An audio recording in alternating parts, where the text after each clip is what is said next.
व्रत था। एक साहूकार बहुत अमीर था, उसके पास धन की कोई कमी नहीं थी। साहूकार के पास सभी सुख और ऐश्वर्य के साधन थे, किंतु उसको एक ही दुख था कि उसे कोई औलाद नहीं थी।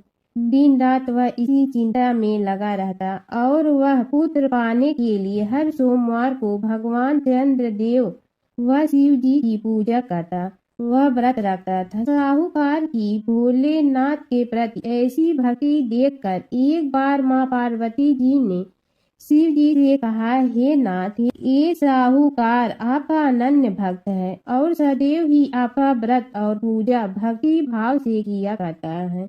आप कृपा करके इसकी मनोकामना को पूरी कर दें। पार्वती जी के ऐसा वचन सुनकर भोलेनाथ ने माँ गौरी से कहा, हे पार्वती, यह संसार एक कर्म क्षेत्र है। यहाँ जो भी जैसा कार्य करता है उसे वैसा ही फल मिलता है, अर्थात जैसा कार्य मनुष्य करता है वैसा ही परिणाम भोगता है। किंतु माता पार्वती आग्रह पूर्वक बोली, हे महादेव, यह आपका अनन्य भक्त है, यदि इसको कोई भी दुख है तो आपको उसे अवश्य दूर करना चाहिए। यदि आप अपने भक्तों की मनोकामनाएं पूरी नहीं करेंगे तो क्यों मनुष्य आपकी भक्ति सेवा व पूजन करेगा। पार्वती जी के इस आग्रह को सुनकर शिव जी ने कहा, हे शिवे, इस साहूकार के कोई पुत्र नहीं है, इसी कारण यह दिन रात चिंतित व दुखी रहता है। इसके भाग्य में संतान न होने पर भी मैं इसे पुत्र प्राप्ति के लिए वरदान देता हूँ, किंतु इसका पुत्र केवल 12 वर्ष तक ही जीवित रह सकता है, इसके बाद वह मर जाएगा। इसे अधिक मैं इस साहूकार के लिए कुछ नहीं कर सकता। यह सब बातें साहूकार सुन रहा था। उसे यह सारी बातें सुनकर न कोई खुशी हुई और न ही कोई दुख। वह पूर्व व्रत शिव की पूजा व व्रत करता रहा। कुछ समय पश्चात साहूकार की पत्नी गर्भवती हो गई और 10वें महीने में उसने एक बहुत ही सुंदर पुत्र को जन्म दिया। साहूकार के घर में बहुत खुशियां मनाई गई, किंतु साहूकार ने अपने पुत्र की 12 वर्ष की उम्र जानकर कोई खुशी प्रकट नहीं की और इस संबंध में किसी को कोई भेद भी नहीं बताया। वह बालक धीरे धीरे बड़ा होने लगा। जब वह बालक 11 साल का हो गया तो बालक की माता ने साहूकार से उसके विवाह के लिए कहा, किंतु साहूकार ने कहा कि मैं इसे काशी जी पढ़ने भेजूंगा। साहूकार ने अपने साले को बुलाकर कहा कि तुम इस बालक को काशी पढ़ाने ले जाओ और इसे विधिवत शिक्षा ग्रहण कराओ। साहूकार ने उसको बहुत सा धन देकर कहा कि रास्ते में जहाँ कहीं भी ठहरो वहाँ यज्ञ और ब्राह्मणों को भोजन कराते जाना। इस प्रकार वह दोनों मामा भांजे रास्ते में यज्ञ करते, दान देते और ब्राह्मणों को पूजन कराते जा रहे थे। रास्ते में एक शहर पड़ा। उस शहर में राजा की कन्या का विवाह था। एक अन्य राजा का लड़का बारात लेकर आया था, लेकिन वह एक आंख से काना था। लड़के के पिता को इस बात की चिंता थी कि वर को देखकर कन्या के माता पिता विवाह में किसी प्रकार की अड़चन न डालें। इसी कारण जब उन्होंने साहूकार के अति सुंदर बेटे को देखा तो उसके मन में विचार आया कि क्यों न इस लड़के से विवाह का कार्य पूर्ण करा लिया जाए। यह विचार कर उसने लड़के और उसके मामा से कहा कि यदि आप फेरे व कन्यादान का कार्य पूर्ण करा देंगे तो आपकी बड़ी कृपा होगी और हम आपको बहुत सारा धन देंगे। साहूकार के लड़के और उसके मामा ने इस बात को स्वीकार कर लिया था। विवाह का काम भली प्रकार से पूरा हो गया। जब वह लड़का जाने लगा तो उसने चुपके से राजकुमारी की चुनरी पर लिख दिया कि तेरा विवाह मेरे साथ हुआ है, लेकिन जिसके साथ तुम्हें भेजा जाएगा वह एक आंख से काना है। मैं काशी जी को जा रहा हूँ। राजकुमारी ने जब इस प्रकार लिखा पाया तो उसने काने राजकुमार के साथ जाने से इनकार कर दिया और कहा कि यह मेरा पति नहीं है, मेरा विवाह जिसके साथ हुआ है वह काशी जी गया है। राजकुमारी के पिता ने यह सब जब सुना तो उसने अपनी कन्या को विदा करने से इनकार कर दिया। बारात वापिस चली गई। उधर साहूकार का लड़का और उसका मामा काशी जा पहुँचे, जहाँ लड़के ने पढ़ना शुरू किया तथा अपना अतिरिक्त समय मामा भांजा यज्ञ दान आदि में व्यतीत करने लगे। इस प्रकार कई महीने बीत गए। जब लड़का 12 साल का हुआ तो उस दिन लड़के के मामा ने यज्ञ का आयोजन कर रखा था।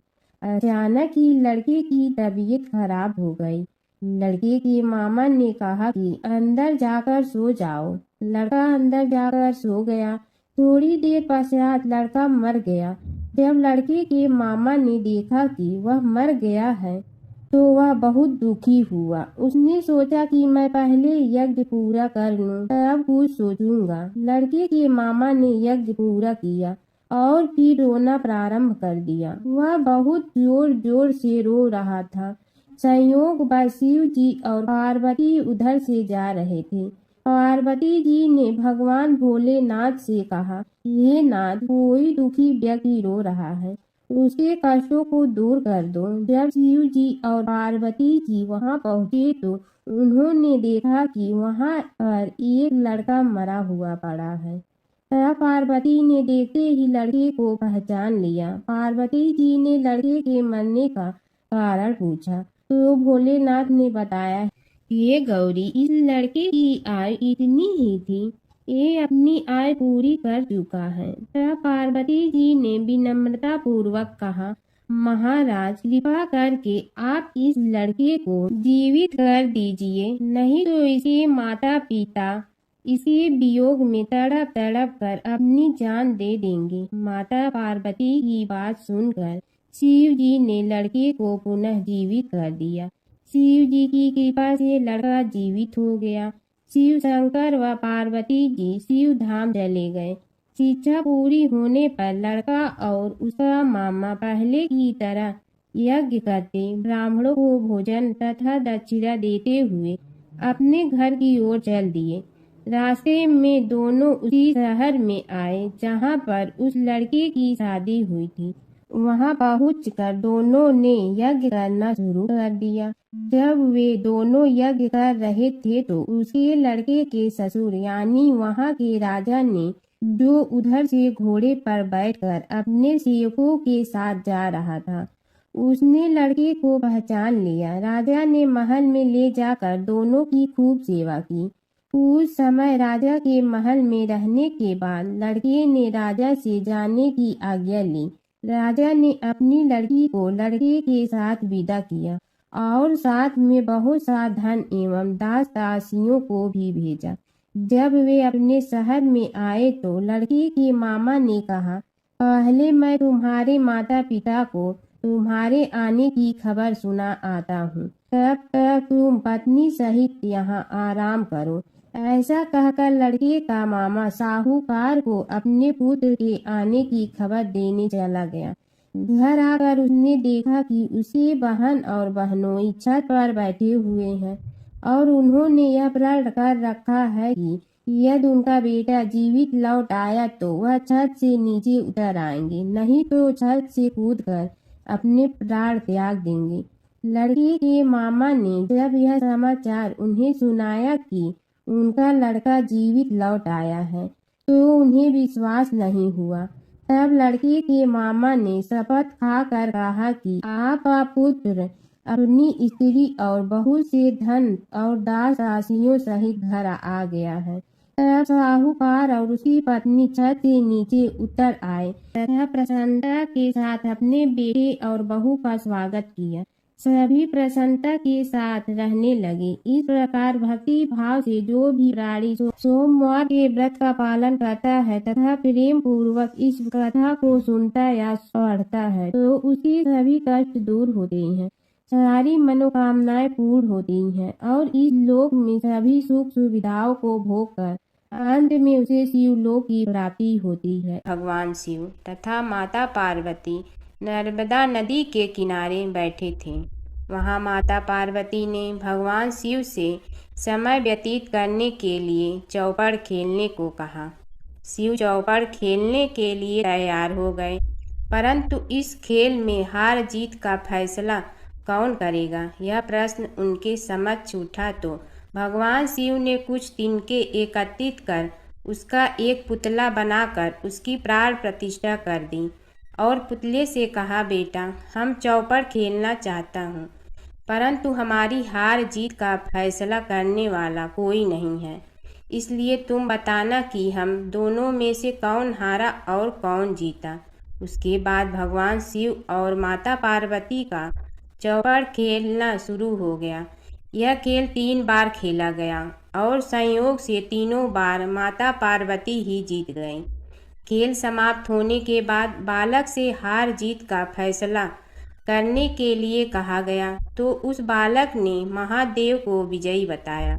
यह सुनकर माता पार्वती क्रोधित हो गई और क्रोध में उन्होंने बालक को लंगड़ा होने, कीचड़ में पड़े रहने का श्राप दे दिया। बालक ने माता पार्वती से माफ़ी मांगी और कहा कि यह मुझसे अज्ञानतावश ऐसा हुआ है, मैंने किसी द्वेष भाव में ऐसा नहीं किया है। बालक द्वारा क्षमा मांगने पर माता ने कहा, यहाँ गणेश पूजन के लिए नाग कन्याएं आएंगी, उनके कहे अनुसार तुम गणेश व्रत करो, ऐसा करने से तुम मुझे प्राप्त करोगे।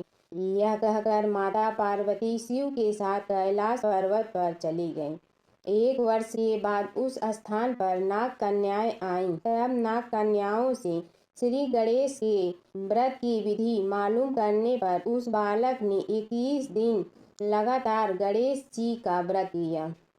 उसकी श्रद्धा से गणेश जी प्रसन्न हुए। उन्होंने बालक को मनोवांछित फल मांगने के लिए कहा। उस पर उस बालक ने कहा, हे विनायक, मुझ में इतनी शक्ति दीजिए कि मैं अपने पैरों से चलकर अपने माता पिता के साथ कैलाश पर्वत पर पहुंच सकूं और वे यह देख प्रसन्न हों। तब बालक को वरदान देकर श्री गणेश अंतर ध्यान हो गए। इसके बाद वह बालक कैलाश पर्वत पर पहुंच गया और कैलाश पर्वत पर पहुंचने की अपनी कथा उसने भगवान शिव को सुनाई। चौपड़ वाले दिन से माता पार्वती शिव जी से विमुख हो गई थी, अतः देवी के रुष्ट होने पर भगवान शिव ने भी बालक के बताए अनुसार 21 दिनों तक श्री गणेश का व्रत किया। इस व्रत के प्रभाव से माता पार्वती के मन से भगवान शिव के लिए जो नाराजगी थी वह समाप्त हो गई। अब यह व्रत विधि भगवान शंकर ने माता पार्वती को बताई। यह सुनकर माता पार्वती के मन में भी अपने पुत्र कार्तिकेय से मिलने की इच्छा जागृत हुई।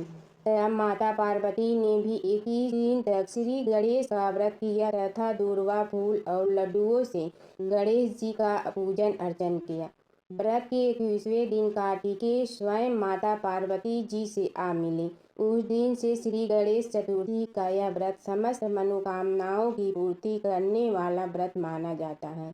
इस व्रत को करने से मनुष्य के सारे कष्ट दूर होकर मनुष्य को समस्त दुख सुख सुविधाएं प्राप्त होती हैं। पौराणिक कथा के अनुसार एक बार माता पार्वती ने अपने शरीर पर लगी हल्दी उतार कर एक बालक का पुतला बनाया और दिव्य शक्तियों से उसमें प्राण डाल दिए। माता पार्वती ने उस बालक का नाम विनायक रखा। इसके बाद माता पार्वती जब स्नान के लिए जाने लगी तो उन्होंने विनायक से कहा कि तुम द्वार पर बैठो और किसी को अंदर मत आने देना। भगवान गणेश ने माता की आज्ञा का पालन करते हुए किसी को अंदर नहीं जाने दिया। भगवान शिव को भी गणेश जी ने माँ पार्वती के कहने पर बाहर ही रोक दिया, जिससे भगवान शिव क्रोधित हो गए। भोलेनाथ को यह नहीं पता था कि गणेश जी कौन हैं और उन्होंने अपने त्रिशूल से उनका सिर धड़ से अलग कर दिया।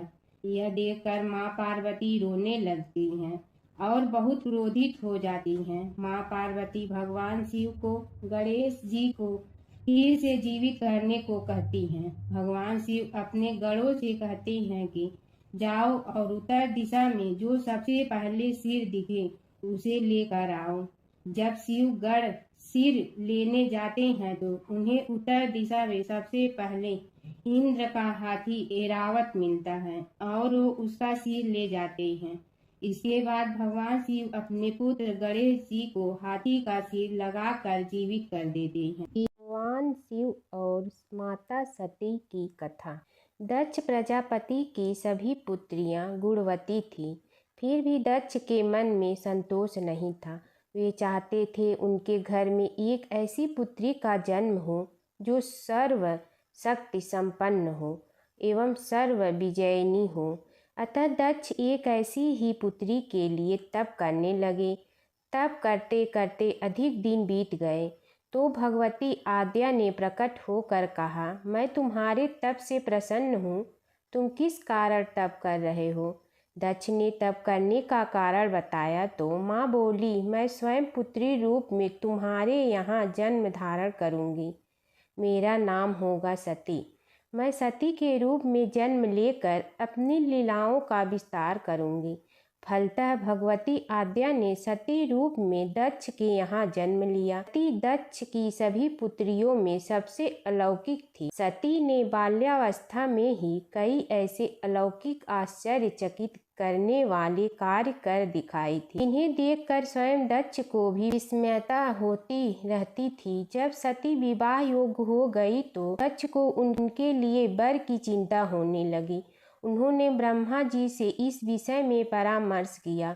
ब्रह्मा जी ने कहा, सती आद्या की अवतार है। मैं आद्या आदि शक्ति और शिव आदि पुरुष है। अतः सती के विवाह के लिए शिव ही योग्य और उचित वर है।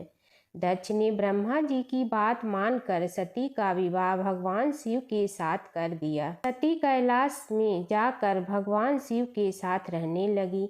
भगवान शिव के दक्ष के दामाद थे, किंतु किसी वजह से दक्ष के हृदय में भगवान शिव के प्रति बैर और विरोध भाव पैदा हो गया। एक बार देवलोक में ब्रह्मा ने धर्म के निरूपण के लिए एक सभा का आयोजन किया था। सभी बड़े बड़े देवता सभा में एकत्र हुए। भगवान शिव भी इस सभा में बैठे थे। सभा मंडल में दक्ष का आगमन हुआ।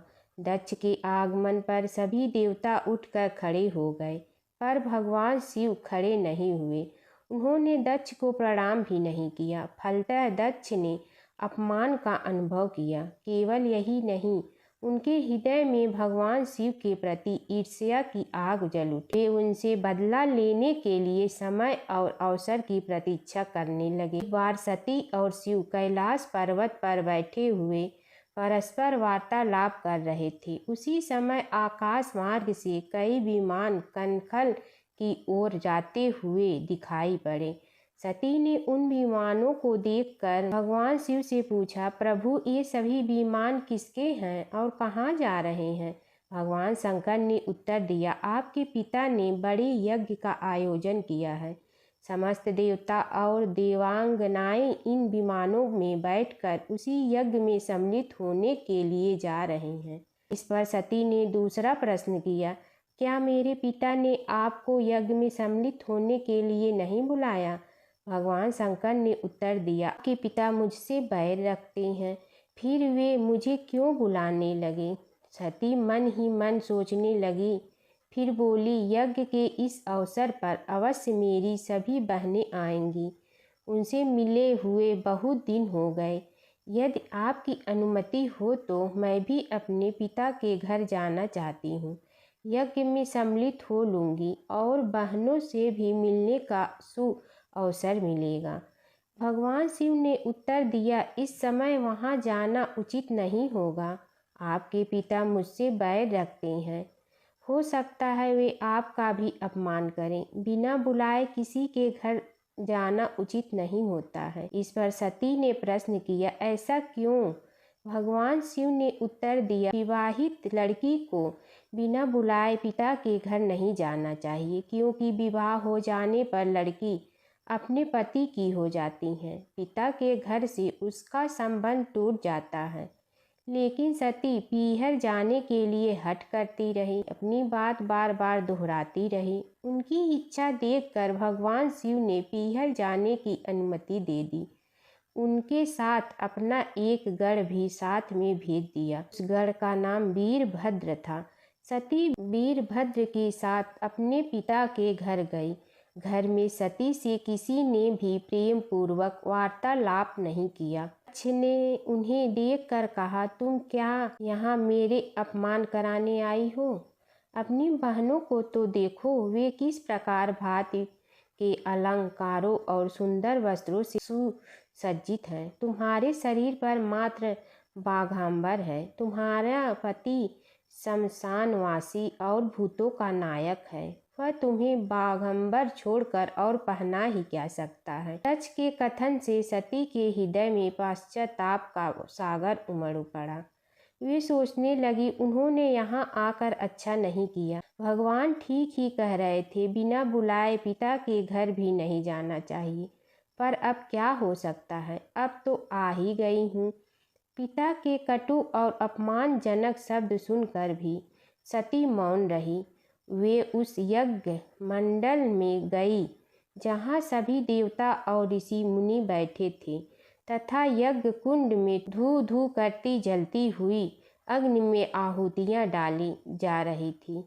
सती ने यज्ञ मंडप में सभी देवताओं के तो भाग देखे, किंतु भगवान शिव का भाग नहीं देखा। वे भगवान शिव का भाग न देखकर अपने पिता से बोली, पितृ श्रेष्ठ, यज्ञ में तो सबके भाग दिखाई पड़ रहे हैं, किंतु कैलाशपति का भाग नहीं है। आपने उनका भाग क्यों नहीं रखा? दक्ष ने गर्व से उत्तर दिया, मैं तुम्हारे पति शिव को देवता नहीं समझता। वह तो भूतों का स्वामी, नग्न रहने वाला और हड्डियों की माला धारण करने वाला है। वह देवताओं की पंक्ति में बैठने योग्य नहीं है। उसे कौन भाग देगा? सती के नेत्र लाल हो उठे।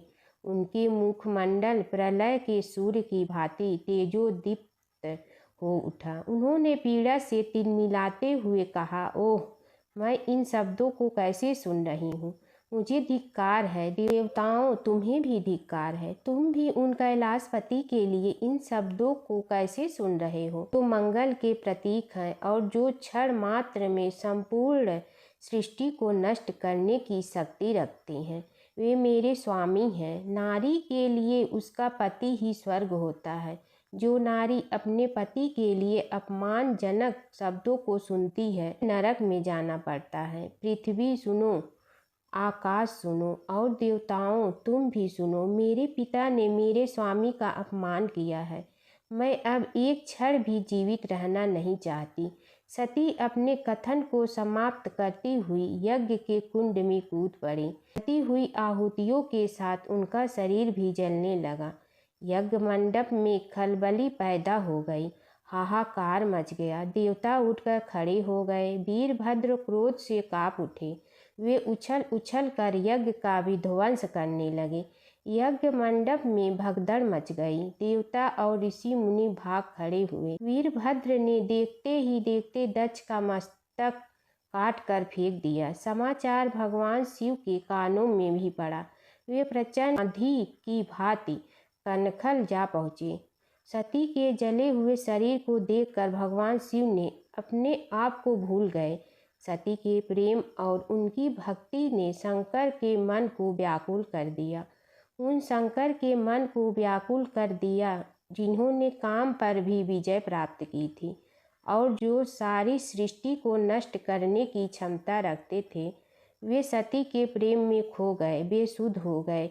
भगवान शिव ने उन्मत्त की भांति सती के जले हुए शरीर को कंधे पर रख लिया।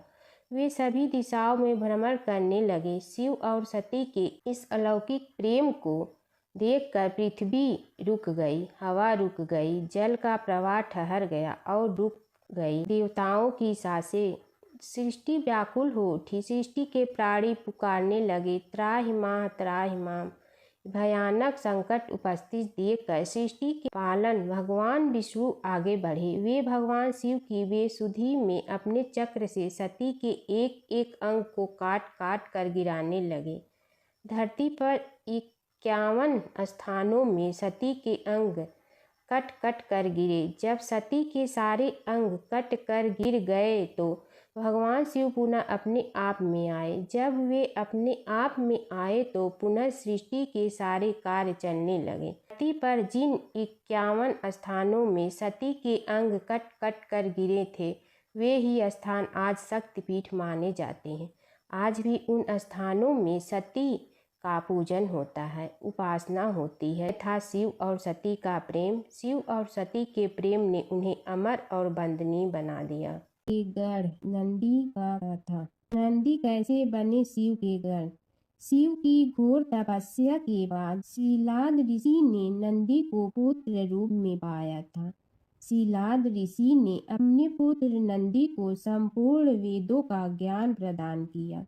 एक दिन शीलाद ऋषि के आश्रम में मित्र और वरुण नाम के 2 दिव्य ऋषि पधारे। नंदी ने अपने पिता की आज्ञा से उन ऋषियों की उन्होंने अच्छे से सेवा की। जब ऋषि जाने लगे तो उन्होंने शीलाद ऋषि को तो लंबी उम्र और खुशहाल जीवन का आशीर्वाद दिया, लेकिन नंदी को नहीं। तब शीलाद ऋषि ने उनसे पूछा कि उन्होंने नंदी को आशीर्वाद क्यों नहीं दिया। इस पर ऋषियों ने कहा कि नंदी अल्पायु है। यह सुनकर शीलाद ऋषि चिंतित हो गए। पिता की चिंता को नंदी ने जानकर पूछा, क्या बात है पिताजी? तब पिताजी ने कहा कि तुम्हारी अल्पायु के बारे में ऋषि कह गए हैं, इसीलिए मैं चिंतित हूँ। यह सुनकर नंदी हंसने लगा और कहने लगा कि आपने मुझे भगवान शिव की कृपा से पाया है, तो मेरी उम्र की रक्षा भी वही करेंगे। आप क्यों चिंता करते हैं? इतना कहते ही नंदी भुवन नदी के किनारे शिव की तपस्या करने के लिए चले गए। कठोर तप के बाद शिव जी प्रकट हुए और कहा, वरदान मांगो वत्स। तब नंदी ने कहा कि मैं उम्र भर आपके सानिध्य में रहना चाहता हूँ। नंदी के समर्पण से प्रसन्न होकर भगवान शिव ने नंदी को पहले अपने गले लगाया और उन्हें बैल का चेहरा देकर उन्हें अपने वाहन, अपना दोस्त, अपने गढ़ों में सर्वोत्तम के रूप में स्वीकार कर। एक बार एक नगर में एक मालिन रहती थी। उसके पति चल बसे थे। उसका एक 4 साल का पुत्र था। उसकी सास कठोर हृदय की स्त्री थी। वह बहू को बहुत तकलीफ देती थी। एक दिन सास ने बहू और पोते को घर से निकाल दिया। वे दोनों रोते हुए चलते चलते एक जंगल में जा पहुँचे। वहाँ एक बड़े पेड़ के नीचे बैठ गए। वहाँ से थोड़ी दूर पर एक गणेश जी का मंदिर था।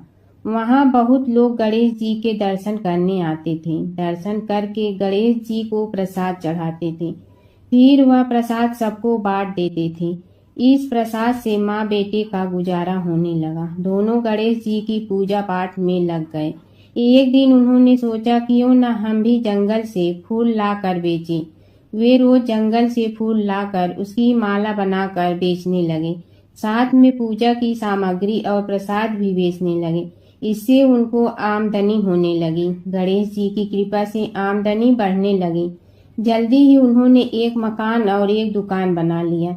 एक राजा की लड़की मंदिर में रोज पूजा करने आती थी। मालिन के बेटे को देखकर राजकुमारी उस पर मोहित हो गई और उसे विवाह करने की सोचने लगी। उसने अपनी भाभी से अपने मन की बात कही। भाभी अनुभवी थी। उसने कहा, ये तो मालिन का बेटा है और तुम एक राजा की बेटी हो। यदि तुमने उससे विवाह किया तो तुम्हारी बहुत बेइज्जती होगी। पर राजकुमारी अपनी बात पर अड़ी रही। उसने कहा, मैंने तो प्रतिज्ञा कर ली है कि उसी से विवाह करूंगी। भाभी ने घर जाकर सारी बात राजा को बता दी। राजा ने मना नहीं किया और विवाह के लिए तैयार हो गए। उन्होंने बड़े धूमधाम से बेटी का विवाह मालिन के बेटे के साथ कर दिया। मालिन ने सबसे पहले बेटे बहू को गणेश जी के मंदिर में ले जाकर पूजा पाठ करवाया और गणेश जी का आशीर्वाद दिलवाया। इसके बाद पूरे नगर में यह बात फैल गई कि गणेश जी की पूजा करने से सब दुख कष्ट दूर हो जाते हैं। इस बात पर सुनते ही नगर के सभी लोग मंदिर आने लगे।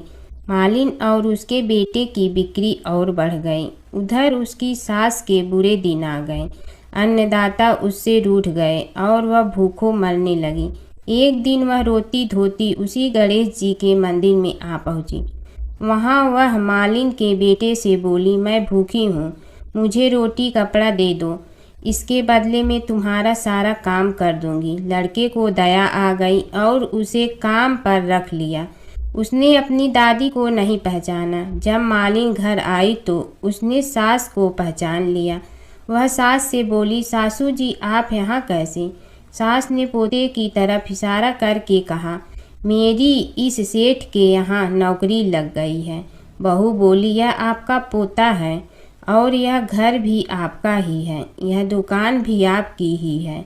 जब आपने हमें घर से निकाला तब गणेश जी ने हमारी रक्षा की।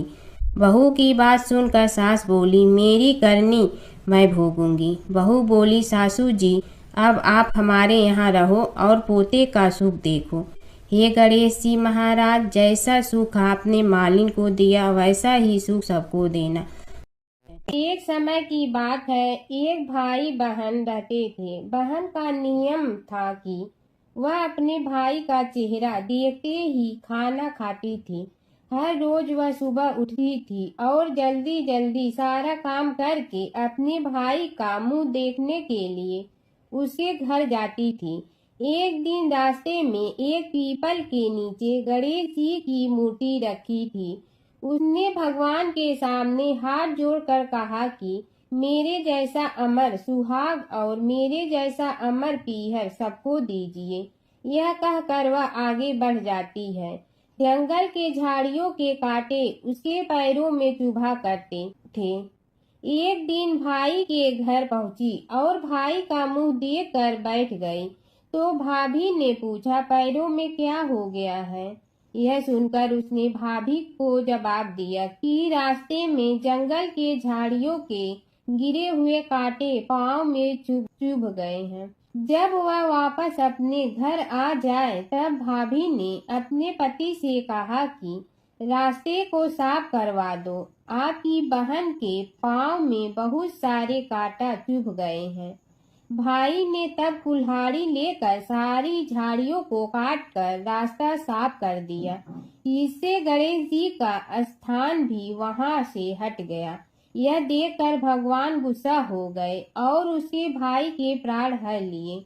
लोग अंतिम संस्कार के लिए जब भाई को ले जा रहे थे तब उसकी भाभी रोते हुए लोगों से कही, थोड़ी देर रुक जाओ, उसकी बहन आने वाली है, वह अपने भाई का मुंह देखे बिना नहीं रह सकती है, उसका यह नियम है। तब लोगों ने कहा, आज तो देख लेगी पर कल कैसे देखेगी?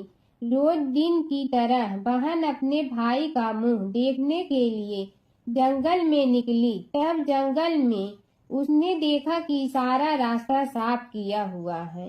जब वह आगे बढ़ी तो उसने देखा कि सिद्धि विनायक को भी वहां से हटा दिया गया है। तब उसने जाने से पहले गणेश जी को एक अच्छे स्थान पर रखकर उन्हें स्थान दिया और हाथ जोड़कर बोली, भगवान मेरे जैसा अमर सुहाग और मेरे जैसा अमर पीहर सबको देना। और फिर बोलकर आगे निकल गई। भगवान सोचने लगे, अगर इसकी नहीं सुनी तो हमें कौन मानेगा, हमें कौन पूजेगा? तब सिद्धि विनायक ने उसे आवाज दी, बेटी इस खेजड़ी की 7 पत्तियां लेकर जा और उसे कच्चे दूध में धोकर भाई के ऊपर छींटा मार देना, वह उठकर बैठ जाएगा। यह सुनकर जब पीछे मुड़ी तो वहाँ कोई नहीं था। फिर वह यह सोचने लगी कि ठीक है, जैसा सुना वैसा कर लेती हूँ। फिर वह 7 खेजड़ी की पत्तियां लेकर अपने भाई के घर पहुंची। उसने देखा वहाँ कई लोग बैठे हुए हैं। भाभी बैठी रो रही है और भाई की लाश रखी है। तब उसने पत्तियों को बताए हुए नियम के तहत भाई के ऊपर इस्तेमाल किया। तब भाई उठकर बैठ गया। भाई बोला बहन से, मुझे बहुत ही गहरी नींद आ गई थी। तब बहन बोली, यह नींद किसी दुश्मन को भी न आए और उसने सारी बात अपने भाई को बता दी। पर जमुना की कहानी। प्राचीन समय में एक गांव था जिसमें दो बहनें रहा करती थी। एक बहन का नाम गंगा था तो दूसरी बहन का नाम जमुना था। एक बार दोनों बहनें एक साहूकार के खेत से गुजर रही थी तो जमुना ने 13 दाने जौ के तोड़ लिए, जिसे देख गंगा बोली कि तुझे तो ग्रहण लग गया, तूने चोरी की है।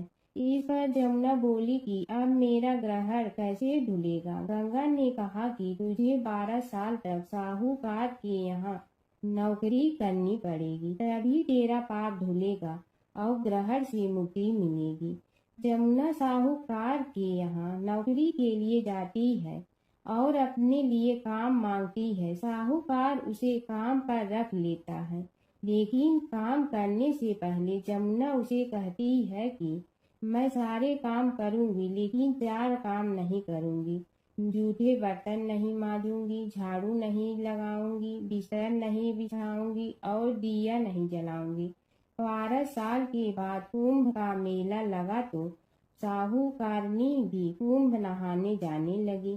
जमुना ने उसे जाते देख कहा कि कुंभ के मेले में मेरी बहन गंगा मिलेगी तो उसे यह सोने का टक्का दे देना, इससे वह अपने हाथों में सुंदर चूड़ियां पहन लेगी। साहूकारनी ने कुंभ के मेले में गंगा को वह सोने का टका दे दिया। गंगा ने उनसे वह टका लेते हुए कहा कि मेरी बहन को कहना कि उसे 12 वर्ष पूरे हो गए हैं, अब वह वहां वापिस आ जा। साहूकार व साहूकारनी वापिस घर आए तब जमुना मटके में पानी भर रही थी। दोनों जमुना से बोले कि हमने सोने का वह टका तेरी बहन गंगा को दे दिया था और उसने कहा है कि तेरे 12 वर्ष पूरे हो गए हैं, इसलिए अब तुम वापिस जाओ। यह समाचार सुनते ही जमुना सहस्र धारा में बदल गई और बहने लगी। जमुना जी का यह रूप देखकर साहूकार और साहूकारनी परेशान हो गई थी। हमारे घर में जमुना माता ने काम किया, हमें तो अब ग्रहण लग गया है, हम यह ग्रहण कैसे उतारेंगे। जमुना भागकर गंगा माता के पास चली गई। गंगा ने जमुना से पूछा कि तुम साहूकारनी से कुछ कहकर आई हो या ऐसे ही बिना बताए आ गई। तब जमुना बोली कि मैं तो कुछ भी बताकर नहीं आई हूँ। गंगा ने कहा कि जा उन्हें धीरज दे आ, नहीं तो उन्हें जीवन भर असंतोष ही रहेगा। गंगा के कहने पर जमुना माता ने साहूकारनी को सपने में दर्शन दिए और कहा कि तुम दोनों उल्टे माथे क्यों पड़े हो, जाओ उठकर खाओ पियो। तब दोनों बोले कि हम कैसे उठे, हमें तो ग्रहण लगा है, क्योंकि हमने उल्टे सीधे और पता नहीं कितने नीच कार्य आपसे कराए हैं। तब जमुना जी बोली कि तुम्हें ग्रहण नहीं लगा है, ग्रहण तो मुझे लगा था कि मैंने तुम्हारे खेत से 13 दाने जौ के चुराए थे। मैं तो अपना ग्रहण उतारने तुम्हारे घर आई थी। मेरा ग्रहण तुम्हारे घर में 12 वर्ष तक रहने से उतर गया है और मेरी मुक्ति हो गई है। जमुना जी ने कहा कि तुम्हें कोई ग्रहण नहीं लगा है, उल्टे मेरे 12 वर्ष तक यहाँ रहने से तुम्हारी भी मुक्ति हो गई है। यह कहकर जमुना जी स्वप्न से चली गई। दोनों उठकर देखते हैं कि उनके घर में पहले से भी अधिक धन हो गया है। हे जमुना माता, जैसे आपने साहूकार व साहूकारनी की मुक्ति कराई, वैसे ही आप अपने सभी भक्तों की करना। प्राचीन काल की बात है। नैमिषारण्य क्षेत्र में ऋषि, महर्षि और साधु संतों का समाज जुड़ा था। उसमें श्री सूत जी भी विद्यमान थे। शौनक जी ने उनकी सेवा में उपस्थित होकर निवेदन किया कि हे अज्ञान रूप घोर तिमिर को नष्ट करने में करोड़ों सूर्यों के समान प्रकाशमान श्री सूत जी, हमारे कानों के लिए अमृत के समान जीवन प्रदान करने वाले कथा तत्व का वर्णन कीजिए। हे सूत जी, हमारे हृदयों में ज्ञान के प्रकाश की वृद्धि तथा भक्ति, वैराग्य और विवेक की उत्पत्ति जिस कथा से हो सकती हो, वह हमारे प्रति कहने की कृपा कीजिए। शौनक जी की जिज्ञासा से सूत जी बड़े प्रसन्न हुए। पूरा तन इतिहासों के स्मरण से उनका शरीर पुलकायमान हो रहा था। वे कुछ देर उसी स्थिति में विराजमान रहकर कुछ विचार करते रहे और अंत में बोले, शौनक जी, इस विषय में आपके चित्त में बड़ी जिज्ञासा है। आप धन्य हैं जो सदैव ज्ञान की प्राप्ति में तत्पर रहते हुए विभिन्न पुराण कथाओं की जिज्ञासा रखते हैं। आज मैं आपको ज्ञान के परम स्रोत रूप श्री गणेश जी का जन्म कर्म रूप चरित्र सुनाऊंगा। गणेश जी से ही सभी ज्ञानों, सभी विद्याओं का उद्भव हुआ है। अब आप सावधान चित्त से विराजमान हो। श्री गणेश जी के ध्यान और नमस्कार पूर्वक उनका चरित्र श्रवण करें। नमस्तस्मै गणेशाय ब्रह्मा विद्या प्रदायिनी यनागस्त्यसमः साक्षात विघ्न सागर शोषणे। कैसे हैं वे श्री गणेश जो सभी प्रकार की ब्रह्म विद्याओं को प्रदान करने वाले अर्थात ब्रह्मा के सगुण और निर्गुण स्वरूप पर प्रकाश डालने और जीव ब्रह्मा का अभेद प्रतिपादन करने वाली विद्याओं के दाता हैं। वे विघ्नों के समुद्रों को महर्षि अगस्त्य के समान शोषण करने में समर्थ हैं। इसलिए उनका नाम विघ्न सागर शोषक के नाम से प्रसिद्ध है। मैं उन भगवान श्री गणेश जी को नमस्कार करता हूँ। प्रथम पूजा के अधिकारी श्री गणेश जी, यह कहकर सूत जी कुछ समय के लिए मौन हो गए और फिर बोले, शौनक जी, भगवान गणेश जी ही सर्वप्रथम पूजा प्राप्ति के अधिकारी हैं। किसी भी देवता की पूजा करो, पहले उनकी पूजा करो। शौनक जी ने निवेदन किया, हे भगवान, हे सूत, सर्वप्रथम यह बताने की कृपा कीजिए कि गणेश जी को प्रथम पूजा का अधिकार किस प्रकार प्राप्त हुआ। इस विषय में मेरी बुद्धि मोह को प्राप्त हो रही है कि सृष्टि रचयिता ब्रह्मा जी, पालन करता भगवान नारायण और संहार करता शिव जी में से किसी को प्रथम पूजा का अधिकारी क्यों नहीं माना गया। यह त्रिदेव ही तो सबसे बड़ा देवता माने जाते हैं। सूत जी ने कहा, शौनक जी, यह भी एक रहस्य ही है। देखो, अधिकार मांगने से नहीं मिलता, इसके लिए योग्यता होनी चाहिए। संसार में अनेकों देवी देवताएं पूजे जाते हैं। पहले जो जिसका इष्ट देव होता है वह उसी की पूजा किया करता है। इससे बड़े देवताओं के महत्व में कमी आने की आशंका उत्पन्न हो गई। इस कारण देवताओं में परस्पर विवाद होने लगा। वे उसका निर्णय प्राप्त करने के लिए शिव जी के पास पहुँचे और प्रणाम करके पूछने लगे, प्रभु, हम सब में प्रथम पूजा का अधिकारी कौन है। शिव जी सोचने लगे कि किसे प्रथम पूजा का अधिकारी माने। तभी उन्हें एक युक्ति सूझी। बोले, देवगण, इसका निपटारा बातों से नहीं तथ्यों से होगा। इसके लिए एक प्रतियोगिता रखनी होगी, शिव की परिक्रमा करने की प्रतियोगिता। देवगण उनका मुख देखने लगे, शंकित हृदय से सोचने लगे कि कैसी प्रतियोगिता रहेगी। यह शिव जी ने उनके मन के भाव ताड़ लिए, इसलिए सांत्वना भरे शब्दों में बोले, घबराओ मत, कोई कठिन परीक्षा नहीं ली जाएगी। बस इतना ही कि सभी अपने अपने वाहनों पर चढ़कर संसार की परिक्रमा करो और फिर यहाँ लौट आओ। जो पहले लौटेगा वही सर्वप्रथम पूजा का अधिकारी होगा। अब क्या देर थी, सभी अपने अपने वाहन पर चढ़कर दौड़ पड़े। किसी का वाहन गजराज था तो किसी का सिंह, किसी का भैंसा तो किसी का मृग, किसी का हंस तो किसी का उल्लू, किसी का अश्व तो किसी का श्वान। अभिप्राय यह है कि वाहनों को विविधता के दर्शन उस समय जितने भले प्रकार से हो सकते थे उतने अन्य समय में नहीं। सबसे गया बीता वाहन गणेश जी का था मूषक, उससे चूहा भी कहते हैं। ऐसे वाहन के बल भरोसे इस प्रतियोगिता में सफल होना तो क्या, सम्मिलित होना भी हास्यास्पद है।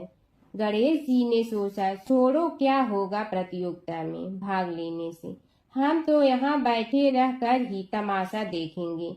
वे बहुत देर तक विचार करते रहे। अंत में उन्हें एक युक्ति सूझी।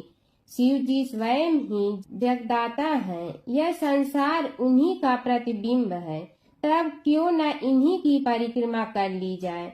इनकी परिक्रमा करने से ही संसार की परिक्रमा हो जाएगी। ऐसा निश्चय कर उन्होंने मूषक पर चढ़कर शिव जी की परिक्रमा की और उनके समक्ष जा पहुँचे। शिव जी ने कहा, तुमने परिक्रमा पूर्ण कर ली? उन्होंने उत्तर दिया, जी हाँ। शिव जी सोचने लगे कि इसे तो यहीं घूमते हुए देखा, फिर परिक्रमा कैसे कराया। देवताओं का परिक्रमा करके लौटना आरंभ हुआ और उन्होंने गणेश जी को वहां बैठे देखा तो माथा ठनक गया। फिर भी साहस करके बोले, अरे तुम विश्व की परिक्रमा के लिए नहीं गए? गणेश जी ने कहा, अरे मैं कब का यहाँ आ गया।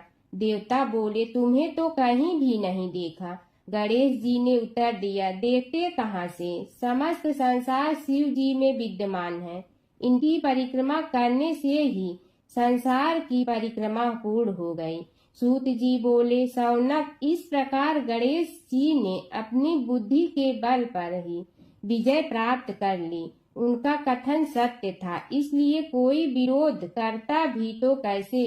बस उसी दिन से गणेश जी की प्रथम पूजा होने लगी। माता सीता की कथा। यह कहानी सीता माता कहती थी और श्री राम इसे सुना करते थे। एक दिन श्री राम भगवान को किसी काम के लिए बाहर जाना पड़ा तो सीता माता कहने लगी कि भगवान, मेरा तो 12 वर्ष का नित्य नियम है। अब आप बाहर जाएंगे तो मैं अपनी कहानी किसे सुनाऊंगी। श्री राम ने कहा कि तुम कुएं की पाल पर जाकर बैठ जाना और वहां जो औरतें पानी भरने आएंगी उन्हें अपनी कहानी सुना देना। सीता माता कुएं की पाल पर जाकर बैठ जाती हैं। एक स्त्री आई, उसने रेशम की जड़ी की साड़ी पहन रखी थी और सोने का घड़ा ले रखा था। सीता माता उसे देख कहती हैं कि बहन, मेरा 12 वर्ष का नित्यनेम सुन लो। पर वह स्त्री बोली कि मैं तुम्हारा नित्यनेम सुनूंगी तो मुझे घर जाने में देरी हो जाएगी और मेरी सास मुझसे लड़ेंगी। उसने कहानी नहीं सुनी और चली गई। उसकी रेशम जड़ी की साड़ी फट गई, सोने का घड़ा मिट्टी के घड़े में बदल गया।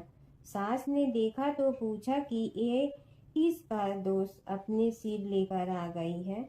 बहू ने कहा कि कुएं पर एक औरत बैठी थी, उसने कहानी सुनने के लिए कहा, लेकिन मैंने सुनी नहीं, जिसका यह फल मिला है।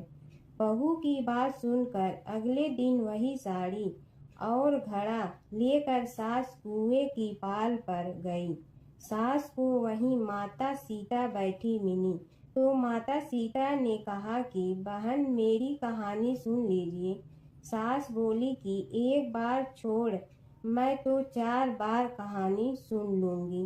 राम आए, लक्ष्मण आए, देश के पुजारी आए, नित नेम का नेम लाए, आओ राम बैठो राम, तपी रसोई जियो राम, माखन मिश्री खाओ राम, दूध बतासा पियो राम, सूत के पलका मोठो राम, साल दुसाला पोठो राम, साल दुसाला ओढ़ो राम, जब बोलो जब राम ही राम, राम संवारे सबके काम, खाली घर भंडार भरेंगे, सबका बेड़ा पार करेंगे, श्री राम जय राम जय जय राम।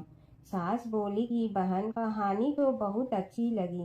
कहानी सुनकर सास घर चली गई और उसकी साड़ी फिर से रेशम जड़ी की बन गई।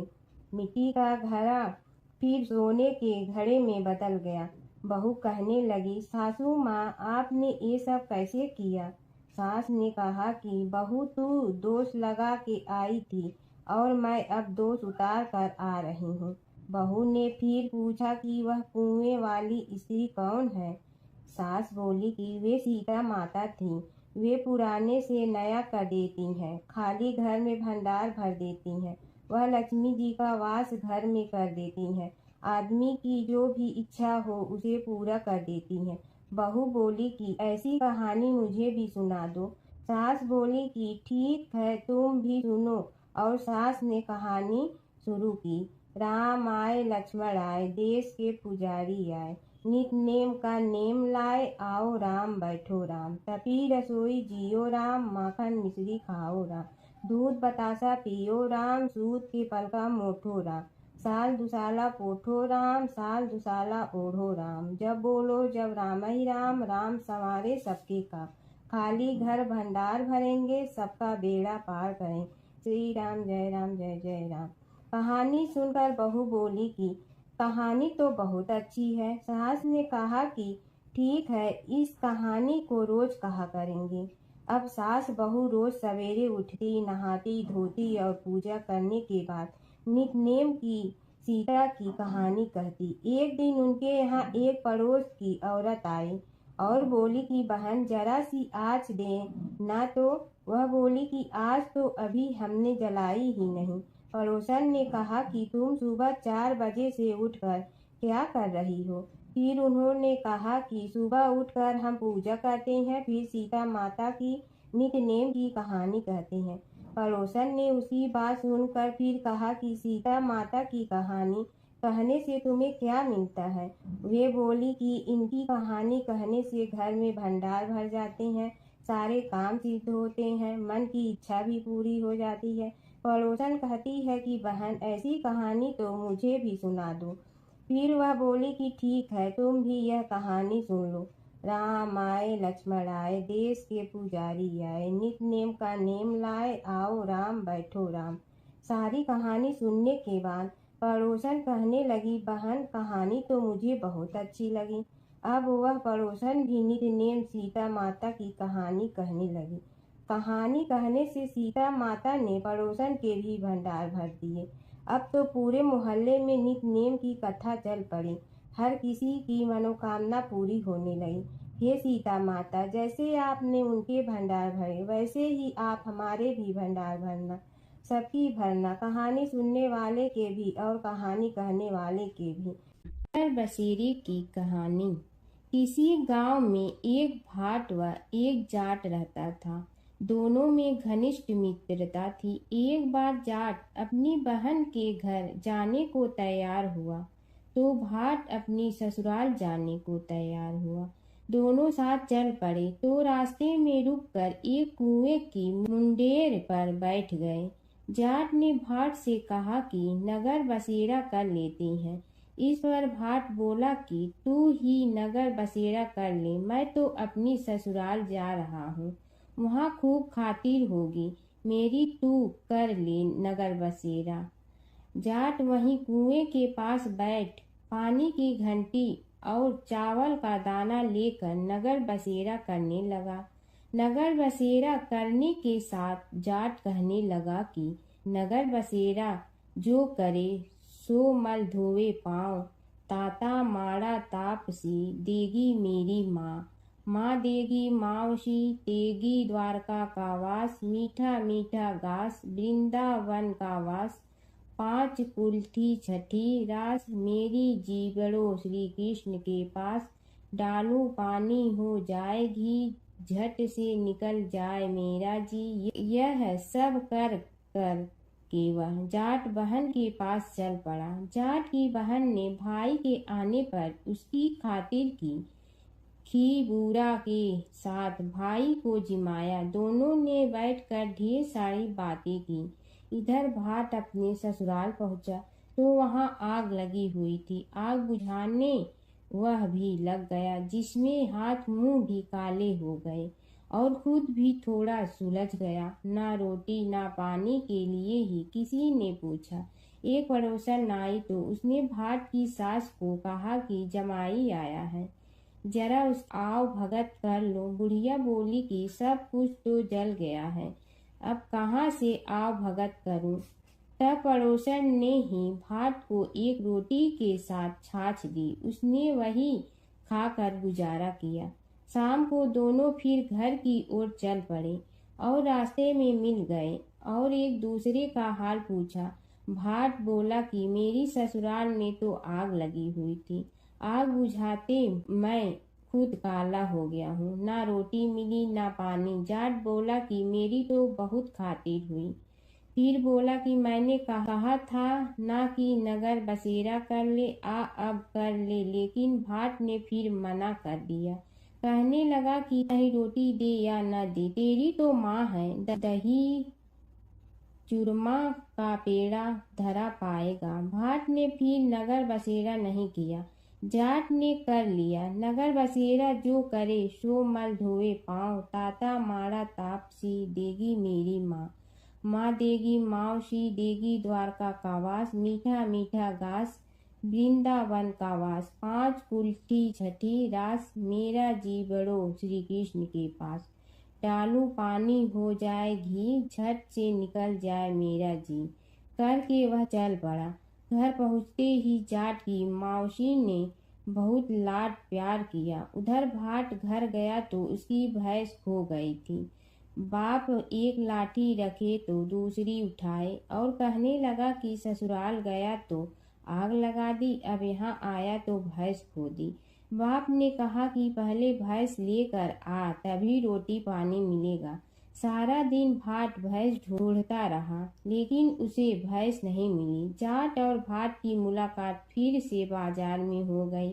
जाट ने भाट के हाल चाल पूछे तो भाट बोला कि आते ही भैंस खो गई, बस उसी दिन से भैंस ढूंढ रहा हूँ। रोटियां का तो पूछो ही मत। जाट ने कहा कि मैंने तो पहले ही कहा था कि नगर बसेरा कर ले।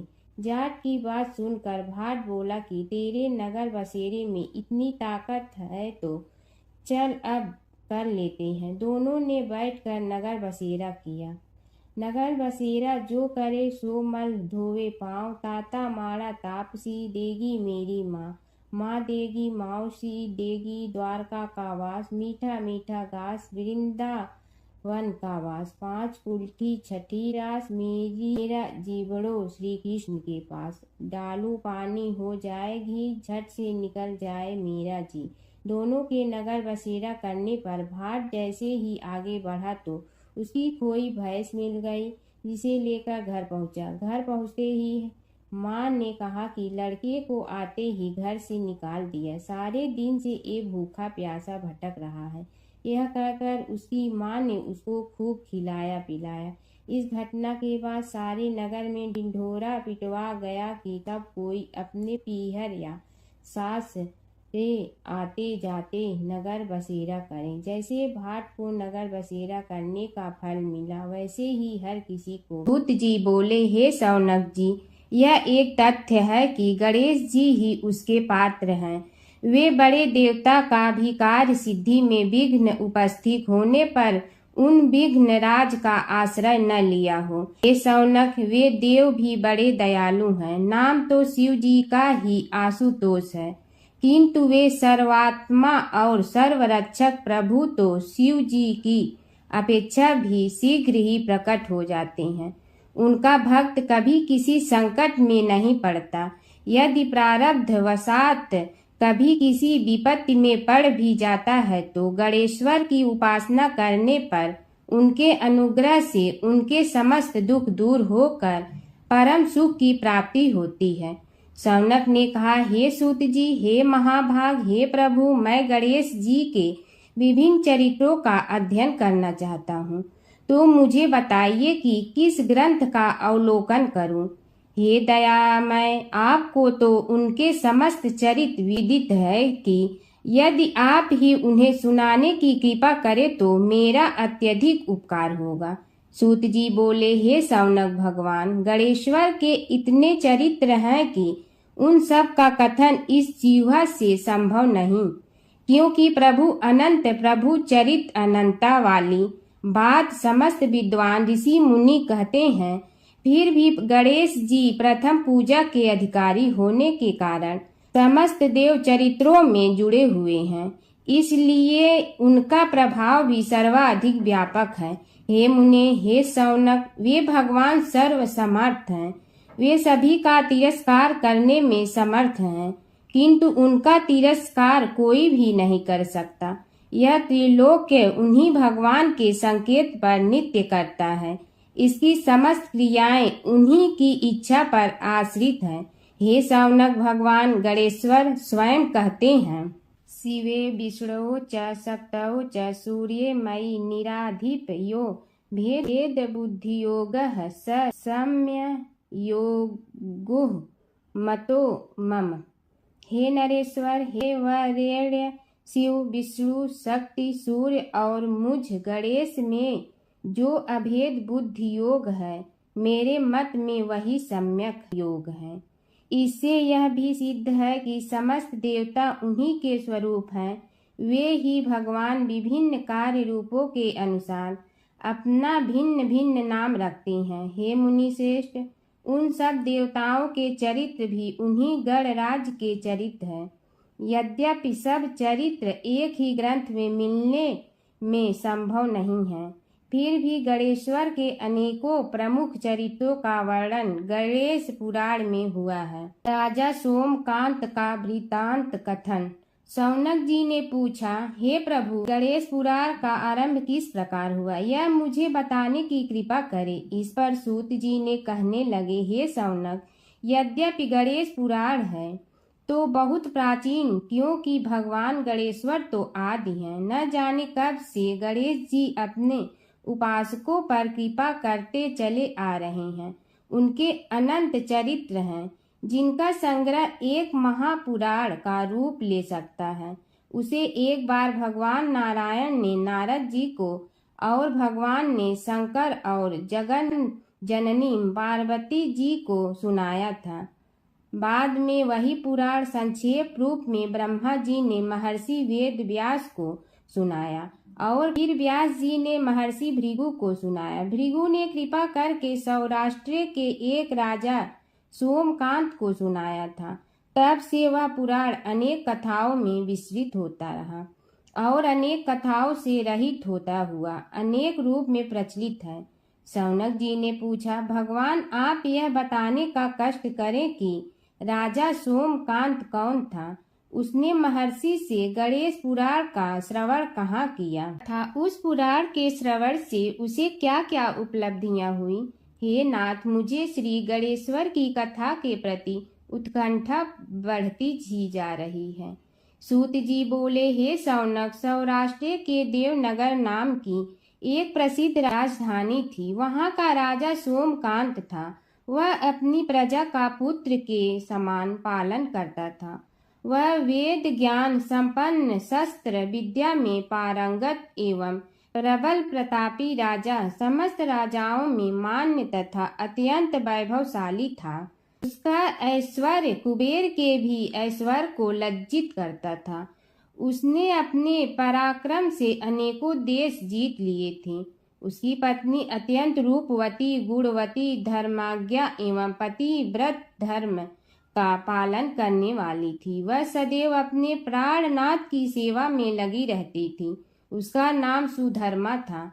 जैसे वह प्रतिव्रता थी, वैसे ही राजा भी एक पत्नी व्रता का पालन करने लगा। उसके हेमकांत नामक एक सुंदर पुत्र था। वह भी सभी विद्याओं का ज्ञाता और अस्त्र शस्त्रादि के अभ्यास में निपुण हो गया था। यह सभी श्रेष्ठ लक्षणों से संपन्न, सद्गुणी एवं प्रजा जनों के हितों का अत्यंत पोषक था। इस प्रकार राजा सोमकांत स्त्री, पुत्र, पशु, वाहन, राज्य एवं प्रतिष्ठा आदि से सब प्रकार सुखी था। उसे दुख तो था ही नहीं। सभी राजागण उसका हार्दिक सम्मान करते थे तथा उसकी श्रेष्ठ कीर्ति भी संसार व्यापी थी। परंतु युवा अवस्था के अंत में सोमकांत को घृणित, कोष्ठ, रोग हो गया। उसके अनेक उपचार किए गए किंतु कोई लाभ नहीं हुआ। रोग शीघ्रता से बढ़ने लगा और उसके कीड़े पड़ गए। जब रोग की अधिक वृद्धि होने लगी और उसका कोई उपाय न हो सका तो राजा ने मंत्रियों को बुलाकर कहा, सुब्रतो, जाने किस कारण यह रोग मुझे पीड़ित कर रहा है। अवश्य ही यह किसी पूर्व जन्म के पाप का फल होगा। इसलिए मैं अब अपना समस्त राजपाट छोड़कर वन में रहूंगा। मेरे पुत्र हेमकांत को मेरे समान मानकर राज्य शासन का धर्म पूर्वक संचालन कराते रहें। यह कहकर राजा ने शुभ दिन दिखवाकर अपने पुत्र हेमकांत को राज्य पद पर अभिषेक किया और अपनी पत्नी सुधर्मा के साथ निर्जन वन की ओर चल दिया। प्रजापालक राजा के वियोग में समस्त प्रजा जन अश्रु बहाते हुए उनके साथ चले गए। राज्य की सीमा पर पहुंचकर राजा ने अपने पुत्र अमात्यगण और प्रजा जनों को समझाया, आप सब लोग धर्म के जानने वाले श्रेष्ठ आचरण में तत्पर एवं सहृदय हैं।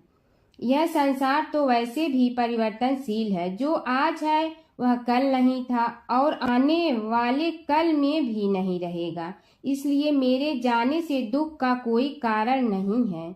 मेरे स्थान पर मेरा पुत्र सभी कार्यों को करेगा। इसलिए आप सब उसके अनुशासन में रहते हुए उसे सदैव सम्मान करते रहें।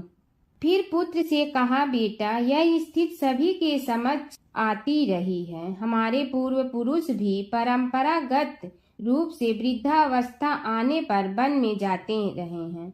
मैं कुछ समय पहले ही वन में जा रहा हूँ तो कुछ पहले या पीछे जाने में कोई अंतर नहीं पड़ता। यदि कुछ वर्ष बाद जाऊं तब भी मोह का त्याग करना ही होगा। इसलिए हे वत्स, तुम दुखित मत हो और मेरी आज्ञा मानकर राज्य शासन को ठीक प्रकार चलाओ।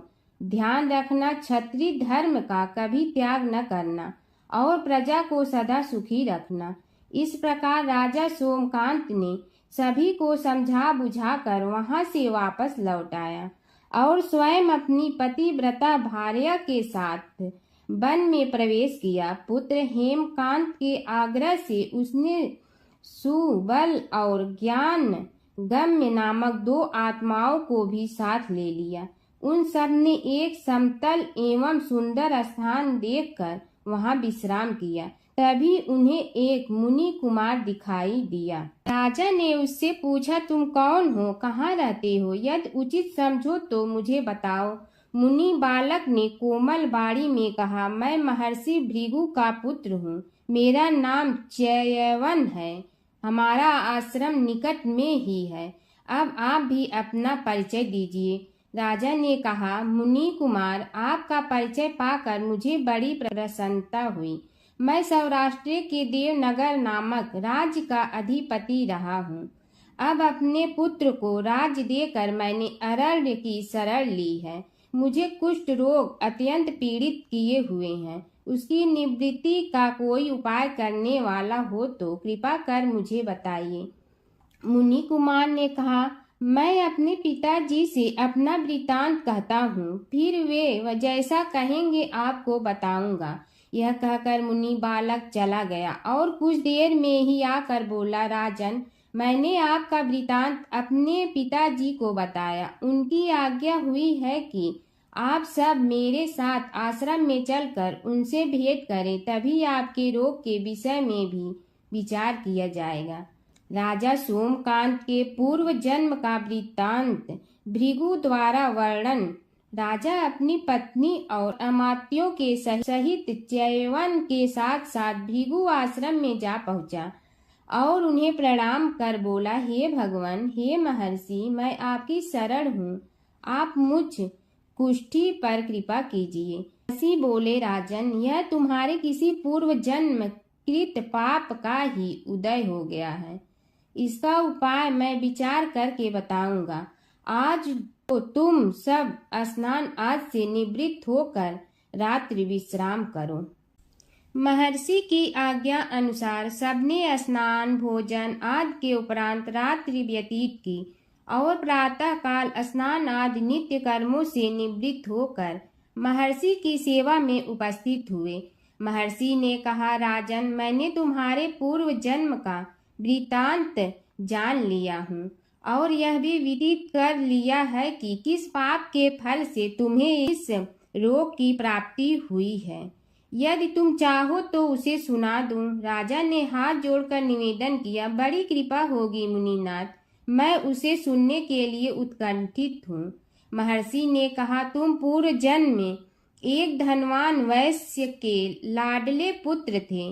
वह वैश्य विंध्याचल के निकट कौलहार नामक ग्राम में निवास करता था। उसकी पत्नी का नाम सुलोचना था। तुम उसी वैश्य दंपत के पुत्र हुए। तुम्हारा नाम कामद था। तुम्हारा लालन पालन बड़े लाड चाव से हुआ। उन्होंने तुम्हारा विवाह एक अत्यंत सुंदरी वैश्य कन्या से कर दिया था, जिसका नाम कुटुम्बिनी था। यद्यप तुम्हारी भार्या सुशीला थी और तुम्हें सदैव धर्म में निरत देखना चाहती थी, किंतु तुम्हारा स्वभाव वासनांध होने के कारण दिन प्रतिदिन उज्जवल होता जा रहा था। किंतु माता पिता भी धार्मिक थे, इसलिए उनके सामने तुम्हारी उज्ज्वलता दबी रही। परंतु माता पिता की मृत्यु के बाद तुम निरंकुश हो गए और अपनी पत्नी की बात भी नहीं मानते थे। तुम्हें अनाचार में प्रवृत्त देखकर उसे दुख होता था, तो भी उसका कुछ बस न चलता था। तुम्हारी उन्मत्तता चरम सीमा पर थी। अपनों से भी द्वेष और क्रूरता का व्यवहार किया करते थे। हत्या आदि कराते थे। तुम्हारे लिए सामान्य बात हो गई। पीड़ित व्यक्तियों ने तुम्हारे विरुद्ध राजा से पुकार की। अभियोग चला और तुम्हें राज्य की सीमा से भी बाहर चले जाने का आदेश हुआ। तब तुम घर छोड़कर किसी निर्जन वन में रहने लगे। उस समय तुम्हारा कार्य लोगों को लूटना और हत्या करना ही रह गया। एक दिन माध्याह्न काल था। गुणवर्धक नामक एक विद्वान ब्राह्मण उधर से निकला। बेचारा अपनी पत्नी को लिवाने के लिए ससुराल जा रहा था। तुमने उस ब्राह्मण युवक को पकड़कर लूट लिया। प्रतिरोध करने पर उसे मारने लगे तो वह चित्कार करने लगा, मुझे मत मार, मत मार, देख मेरा दूसरा विवाह हुआ है। मैं पत्नी को लेने के लिए जा रहा हूँ। किंतु तुम तो क्रोध बस में ऐसे लीन हो रहे थे कि तुमने उसकी बात सुनकर भी नहीं सुनी। जब उसे मारने लगे तो उसने श्राप दे दिया, अरे हत्यारे, मेरी हत्या के पाप से तो सहस्त्र कल्प तक घोर नरक भोगोगे। तुमने उसकी कोई चिंता न की और सिर काट लिया। राजन, तुमने ऐसी ऐसी एक नहीं बल्कि अनेक निरीह हत्याएं की थी, जिनकी गणना करना भी पाप है। इस प्रकार इस जन्म में तुमने घोर पाप कर्म किए थे, किंतु बुढ़ापा आने पर जब अशक्त हो गए तब तुम्हारे साथ जो क्रूर कर्मा थे वे भी किनारा कर गए। उन्होंने सोच लिया कि अब तो इसे खिलाना भी पड़ेगा, इसलिए मरने दो यहीं। अमोघ प्रभाव गणेश उपासना का कथन। राजन, अब तुम निरालंब थे, चल फिर तो सकते ही नहीं थे। भूख से पीड़ित रहने के कारण रोगों ने भी घेर लिया। उधर से जो कोई निकलता तुम्हें घृणा की दृष्टि से देखता हुआ चला जाता। तब तुम आहार की खोज में बड़ी कठिनाई से चलते हुए एक जीर्ण शीर्ण देवालय में पहुंचा। उसमें भगवान गणेश्वर की प्रतिमा विद्यमान थी। तब न जाने किस पुण्य के उदय होने से तुम्हारे मन में गणेश जी के प्रति भक्ति भाव जागृत हुआ। तुम निराहार रहकर उनकी उपासना करने लगे। उससे तुम्हें सब कुछ मिला और रोग भी कम हुआ। राजन, तुमने अपने साथियों की दृष्टि बचाकर बहुत सा धन एक स्थान पर गाड़ दिया था। अब तुमने उस धन को उसे देवालय के जीर्णोद्धार में लगाने का निश्चय किया। शिल्पी बुलाकर उस मंदिर को सुंदर और भव्य बनवा दिया। इस कारण कुख्याति सुख्याति में बदलने लगी। फिर यथा समय तुम्हारी मृत्यु हुई। यमदूतों ने पकड़कर तुम्हें यमराज के समक्ष उपस्थित किया। यमराज तुमसे बोले, जीव, तुमने पाप और पुण्य दोनों ही किए हैं और दोनों का ही भोग तुम्हें भोगना है, किंतु पहले पाप का फल भोगना चाहते हो पुण्य का। इसके उत्तर में तुमने प्रथम अपने पुण्य कर्मों के भोग की इच्छा प्रकट की और इसीलिए उन्होंने तुम्हें राजकुल में जन्म लेने के लिए भेज दिया। पूर्व जन्म में तुमने भगवान गणाध्यक्ष का सुंदर एवं भव्य मंदिर बनवाया था, इसलिए तुम्हें सुंदर देह की प्राप्ति हुई। यह कहकर महर्षि भृगु कुछ रुके। उन्होंने देखा कि राजा को इस वृतांत पर शंका हो रही है। तभी महर्षि के शरीर में असंख्य विकराल पक्षी उत्पन्न होकर राजा की ओर झपटे। उनकी चोंच बड़ी तीक्ष्ण थी, जिनसे वे राजा के शरीर को नोच नोच कर खाने लगे। उसके कारण उत्पन्न असहनीय पीड़ा से व्याकुल हुए राजा ने महर्षि के समक्ष हाथ जोड़कर निवेदन किया, प्रभु, आपका आश्रम तो समस्त द्वेष आदि से परे है और यहाँ मैं आपकी शरण में बैठा हूँ, तब यह पक्षी मुझे आकर ही क्यों पीड़ित कर रहे हैं? हे मुनिनाथ, इनसे मेरी रक्षा कीजिए। महर्षि ने राजा के अंतर्वचन सुनकर सांत्वना देते हुए कहा, राजन, तुमने मेरे वचनों में शंका की थी और जो मुझ सत्यवादी के कथन में शंका करते हैं उसे खाने के लिए मेरे शरीर से इसी प्रकार पक्षी प्रकट हो जाते हैं, जो कि मेरे हुंकार करने पर भस्म हो जाया करते हैं। यह कर महर्षि ने हुंकार की और तभी वे समस्त पक्षी भस्म हो गए। राजा श्रद्धावनत होकर उनके समक्ष अश्रुपात करता हुआ बोला, प्रभु, अब आप पाप से मुक्त होने का उपाय कीजिए। महर्षि ने कुछ विचार कर कहा, राजन, तुम पर भगवान गणेश्वर की कृपा सहज रूप से है और वे ही प्रभु तुम्हारे पापों को भी दूर करने में समर्थ हैं, इसलिए तुम उनके पाप नाशक चरित्रों का श्रवण करो। गणेश पुराण में उनके चरित्रों का भले प्रकार वर्णन हुआ है, अतएव तुम श्रद्धा भक्ति पूर्वक उसी को सुनने में चित्त लगाओ। राजा ने प्रार्थना की, महामुनि, मैंने गणेश पुराण का नाम भी आज तक नहीं सुना, तो उनके सुनने का सौभाग्य कैसे प्राप्त कर सकूंगा? हे नाथ, आपसे अधिक ज्ञानी और प्रकांड विद्वान और कौन हो सकता है? आप ही मुझ पर कृपा कीजिए। महर्षि ने राजा की दीनता देखकर उसके शरीर पर अपने कमंडल का मंत्रपूत जल छिड़का। तभी राजा को एक छींक आई और नासिका से एक अत्यंत छोटा काले वर्ण का पुरुष बाहर निकल आया। देखते देखते वह बढ़ गया। उसके भयंकर रूप को देखकर राजा कुछ भयभीत हुआ, किंतु समस्त आश्रमवासी वहां से भाग गए। वह पुरुष महर्षि के समक्ष हाथ जोड़कर खड़ा हो गया। उन्हें उसकी ओर देखा और कुछ उच्च स्वर में बोले, तू कौन है, क्या चाहता है? वह बोला, मैं साक्षात पाप हूँ, समस्त पापियों के शरीर में मेरा निवास है। आपके मंत्रपूत जल के स्पर्श से मुझे विवश होकर राजा के शरीर से बाहर निकलना पड़ा है। अब मुझे बड़ी भूख लगी है, बताइए क्या खाऊं और कहाँ रहूं? महर्षि बोले, तू उस आम के अवकाश स्थान में निवास कर और उसी वृक्ष के पत्ते खाकर जीवन निर्वाह कर। यह सुनते ही वह पुरुष आम के वृक्ष के पास पहुंचा, किंतु उसके स्पर्श मात्र से वह वृक्ष जलकर भस्म हो गया। फिर जब पाप पुरुष को रहने के लिए कोई स्थान दिखाई न दिया तो वह भी अंतर्हित हो गया। जय शिव ओंकारा प्रभु, जय शिव ओंकारा, ब्रह्मा विष्णु सदाशिव अर्धांगी धारा। जय शिव ओंकारा, एकानन चतुरानन पंचानन राजे, हंसासन गरुड़ासन वृषवाहन साजे।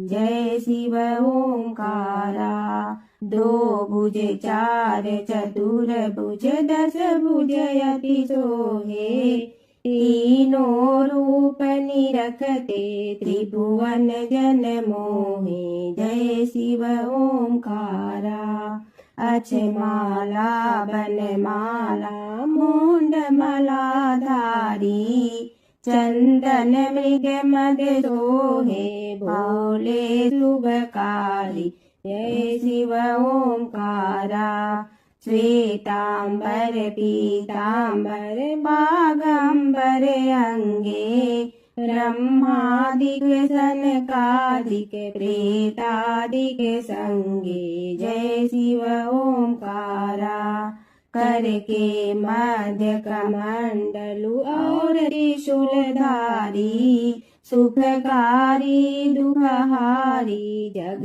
पालनकारी जय शिव ओंकारा ब्रह्मा विष्णु सदा शिव जानत अविवेका रणवाचर में शोभित ए तीनों एका जय शिव ओंकारा त्रिपुर स्वामी जी की आरती जो कोई नर गावे कहत शिवानंद स्वामी मन वांछित फल पावे जय शिव ओंकारा प्रभु जय शिव ओंकारा।